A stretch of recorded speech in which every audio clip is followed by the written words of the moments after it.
बिलावल भुट्टो जरदारी ने शहबाज शरीफ को हाँ कर दी। शहबाज शरीफ ने बिलावल भुट्टो के तहफ़्फ़ुज़ात दूर करने की यकीन दहानी करवा दी। बजट मंजूरी में ताउन की यकीन दहानी।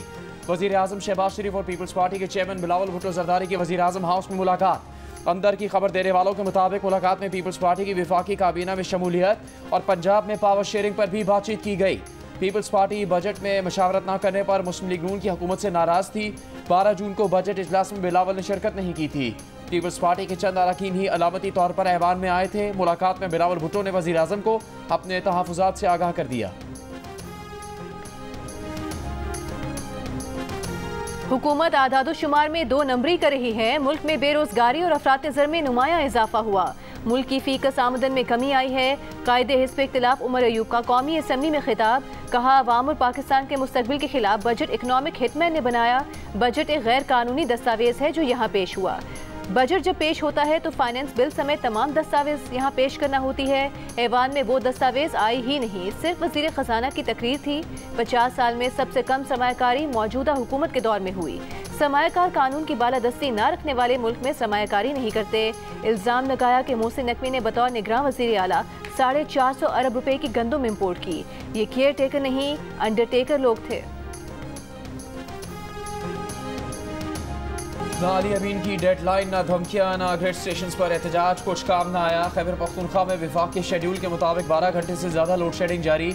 आज नौशहरा में PTI के MNA जुल्फ़िकार खान का कारकुनों के हमरा पब्बी और दारोजा ग्रिड स्टेशन पर धावा। 12 फीडर्स की बिजली ज़बरदस्ती बहाल करवा दी। ग्रिड स्टेशन पर धावे रोकने के लिए वज़ीर तवानाई अवैस लगारी का वज़ीर दाखिला मोहसिन नकवी को ख़त भी काम न आया।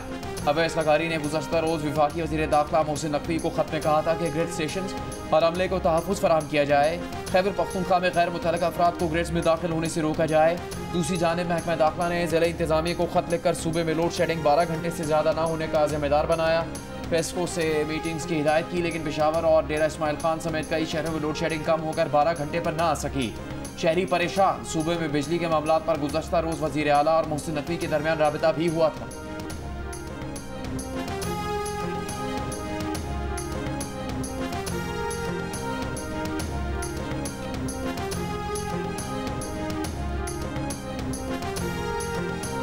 अगर किसी स्टेशन पे चढ़ाई करने से और वहाँ पर प्रेस टॉक करने से या टिकटॉक बनाने से मसला हल हो सकता है, तो अब मैं जितने भी डी खान गिरी स्टेशन है यहाँ से लेके पेशावर तक और चतरा तक जाने को तैयार हूँ। ये जो तीनों डिस्कोज हैं ये सूबाई हुकूमत को वफाकी हुकूमत दे दे।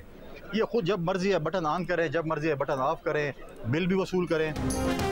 अगर ग्रिड स्टेशन पर चढ़ाई करने से और वहां टिकटॉक बनाने से मसला हल हो सकता है तो मैं सूबे के हर ग्रिड स्टेशन पर जाने को तैयार हूँ।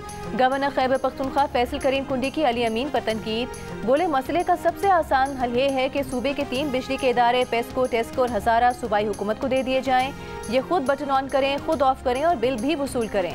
ये भी कहा कि सबको पता है गंदम की खरीदारी पर करप्शन में कौन मुलविस है और किसने शामी रोड पर बंगले बनाए।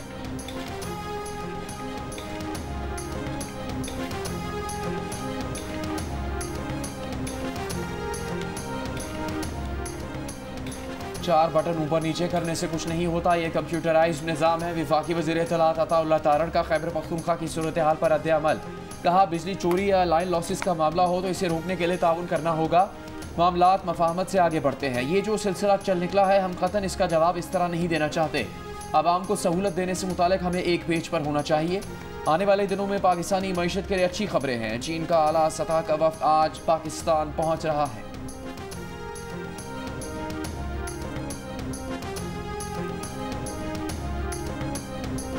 अडियाला जेल में बानी PTI और बुशरा बीबी की मुलाकात। पार्टी रहनुमा शिबली फराज, रऊफ हसन, इंतजार पंजोथा और खालिद खुर्शीद भी बानी PTI से मुलाकात करने अडियाला जेल पहुंच गए। PTI जराये का कहना है कि आज मुलाकात करने वालों में वज़ीर आला खैबर पख्तूनख्वा अली अमीन गंडापुर का नाम भी शामिल था। जेल हुकाम ने अली अमीन गंडापुर की मुलाकात पर एतराज़ उठाते हुए उनकी जगह किसी और रहनुमा का नाम डालने का कहा था। अली अमीन को गुज़िश्ता कई रोज़ से मुलाकात की इजाज़त नहीं मिली है।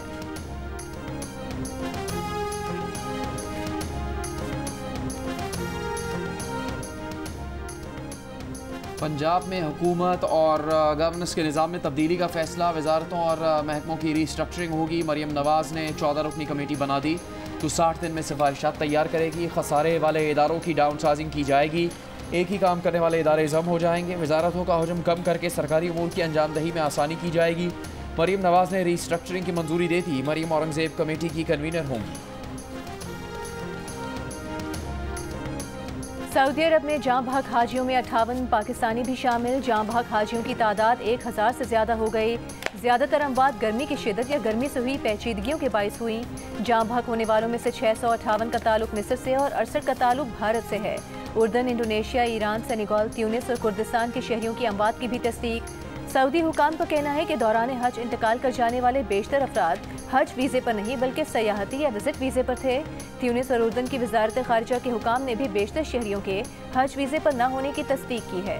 वज़ीर आज़म शहबाज शरीफ का हुज्जाज कराम की शहादतों पर इजहार अफसोस। पाकिस्तानी सिफारत खाने के हुकाम को हुज्जाज कराम को तमाम सहूलियात देने की हिदायत।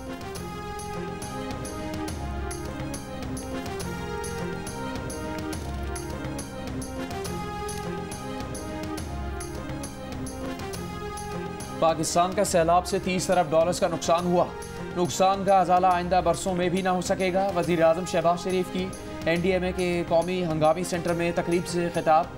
कहा, सैलाब से सबसे ज़्यादा तबाही सिंध में आई। 100 अरब रुपये सैलाब मुतासरीन की बहाली पर खर्च किए। वज़ीर आज़म शहबाज शरीफ की NDMA को हर मुमकिन वसाइल की फराहमी की यकीन दहानी। इदारे के मौसमियाती तब्दीली से मुताल्लिक़ निज़ाम की तारीफ़। कहा, NDMA को जो आलात दरकार हैं इसके लिए सूबों से मिलकर प्लान तरतीब दें।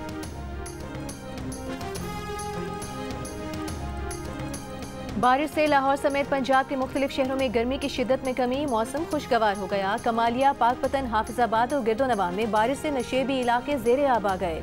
मुल्क के मुख्तलिफ हिस्से बदस्तूर शदीद गर्मी की लपेट में रहे।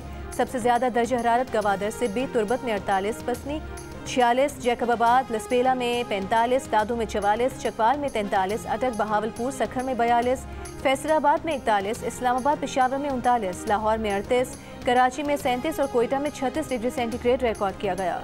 चीफ मेट्रोलॉजिस्ट लाहौर ने जून के आखिर से मामूल से ज़्यादा मानसून बारिशों का इम्कान जाहिर कर दिया।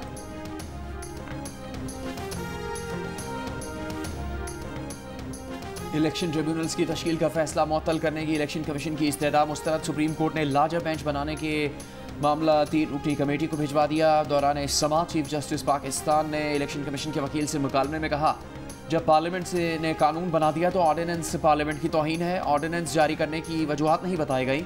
ऑर्डिनेंस लाने की कौन सी इमरजेंसी थी? इलेक्शन कमीशन कैसे सदारती ऑर्डिनेंस बना रहा है? इलेक्शन कमीशन कह रहा है इलेक्शन करवाना उसकी जिम्मेदारी है, हाई कोर्ट दूर रहे। समझ नहीं आया इलेक्शन कमीशन ने chief justice Lahore high court से बात क्यों नहीं की? आइन में कहीं भी नहीं लिखा कि किसी जज से मुलाकात नहीं कर सकते।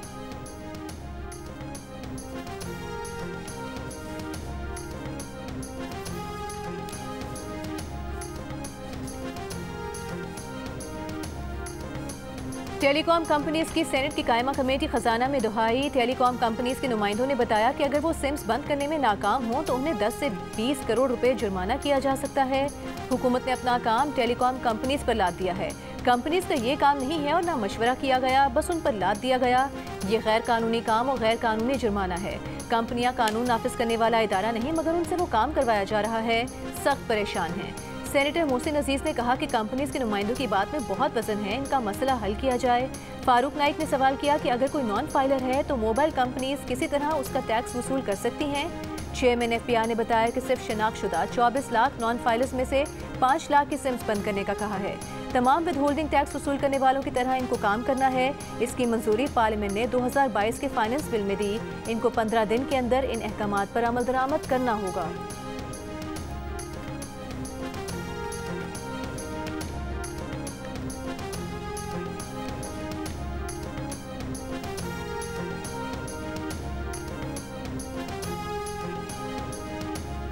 सेनेटर फैसल वावडा ने इल्जाम लगाया है कि एक SRO निकाला गया था, एक कंपनी को अरबों रुपए का फायदा दिया गया। SRO बाद में आया, गाड़ियां पहले मंगवा ली गई। वो मामला उस वक्त के वजीर आजम के नोटिस में लाए तो उन्हें नहीं पता था। इस हुकूमत में भी ऐसा ही किया गया। SRO बाद में निकला, दरामदात पहले हो गई। एक SRO मखसूस कंपनी को फायदा पहुंचाने के लिए निकाला गया। SRO के मुतालिक शायद वजीर आजम को भी इल्म नहीं, किसी को पता ही नहीं कि ये पॉलिसी शिफ्ट कैसे हुआ। एक मखसूस तबके को फायदा पहुंचाने के लिए ऐसे इकदाम किए जा रहे हैं। PTI के सेनेटर मोहसिन अजीज ने फैसल वावडा को जवाब देते हुए कहा कि जब वो SRO आया था तो ये खुद वजीर थे, अंडर इन्वॉइसिंग हुई थी। SRO और अंडर इन्वॉइसिंग अलहदा चीज़ें हैं, तहकीकात होनी चाहिए।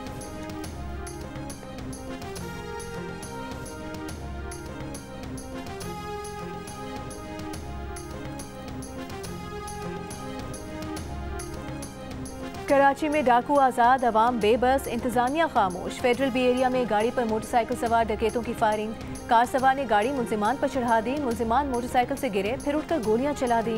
कार से रकम का बैग निकालकर पैदल ही फरार हो गए। फायरिंग से 2 कार सवार जख्मी हो गए। गुज़श्ता रात कोरंगी में LPG की दुकान में डकैती के दौरान मुज़ाहमत पर बाप जाम बहक बेटा जख्मी हो गया। जख्मी शहरी ने डाकू का पिस्तौल छीनकर फायरिंग कर दी। शहरी की फायरिंग से मुलजिमान जख्मी हालत में फरार हो गए। जिन्ना अस्पताल में इलाज के दौरान गिरफ्तार। इस साल डकैती में मुज़ाहमत पर 75 शहरियों की जानें जा चुकी हैं।